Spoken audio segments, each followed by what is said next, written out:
A producer for the YouTube channel FPS Russia was found shot dead at a business that he owned.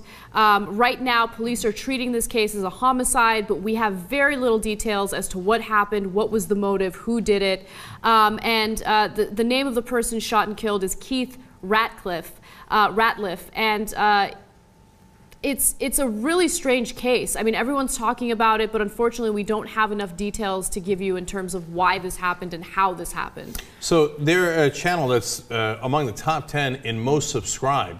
So it's obviously huge, and they use a lot of weapons, and they show you how to use the weapons. Apparently one of the things they were proud of this guy who got killed was that he could procure really exotic weapons.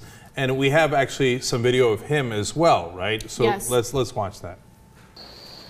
All right, I'm going to make this video on the M&P 22 from Smith & Wesson with the Maglite suppressor. I'm making this specifically for stain 68349. Here we go. There it is, and as you can see, chainsaw in the background is louder. Now, that video he made for his own YouTube channel. He mostly did behind-the-scenes work for FPS Russia, but he did make appearances once in a while. But this was a passion of his. He was very passionate about guns. He made his own guns, which was kind of interesting. And apparently, when he was shot and killed, a lot of the guns he had made were all around him. In fact, the main host of that channel, Dimitri, said that he was surprised that he had not fired back, so he thinks, you know, and this is all speculation, of course, that perhaps it was someone that he knew, otherwise he would have fired back. But you don't know that. I mean, that's the whole point. I mean, the idea is, well, guns will protect you. But remember, of course, in the Newtown killing, the first person killed was the mom of the shooter, and it was her guns.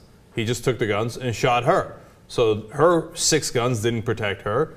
Now, we don't know what happened with Keith Ratliff, and I feel sick about what's happened to him under any circumstance. Yeah. And they're all broken up about it. And it's, I mean, if something happened to somebody we work with, I'd be devastated too. So I feel terrible for them. Yeah, I mean, he's leaving behind a wife and a 2-year-old. It's a devastating story. And we hear these stories far too often. You know, this story is getting a lot of attention because he works for a gun-oriented YouTube channel. But many people in this country have been shot and killed since the Newtown tragedy, and over 600 since the Newtown tragedy died in gun violence. So now that's the quiet massacre that happens every single day throughout the country, okay?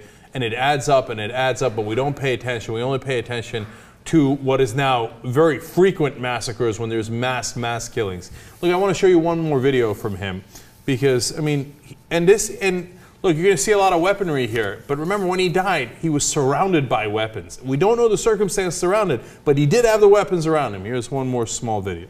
Our current president made a remark that he'd like to renew the assault weapons ban, and based on previous conversations he had prior to being elected and while being a community organizer in Chicago, he favors banning everything.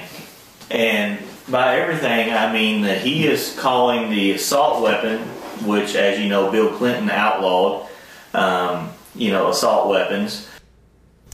So by the way, that happened before, that video was recorded before the Newtown massacre when President Obama had not proposed any such thing.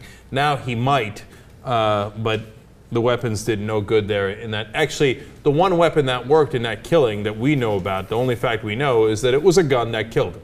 Yeah. And by the way, he had written on Twitter on August 11th of 2012, after the Aurora shooting, there's so many shootings it's hard to keep track. He said, "I went to the movies with my pistol in my pocket. The whole time I was praying that somebody would try to pull a Batman," referring to Aurora. Well, you had all those pistols, and it didn't help. And so, again, look, he might have never stood a chance. Somebody might have come up from behind him. It might have been somebody that he knew. He had no reason to draw a weapon himself. And I don't want to get too political here, and obviously we don't know enough about the circumstances of his death. And I'm not just saying it, man. I would be devastated if it happened to somebody we knew. So I feel really bad for the people running that channel. I feel really bad for his family. But guns do kill people, and they killed him.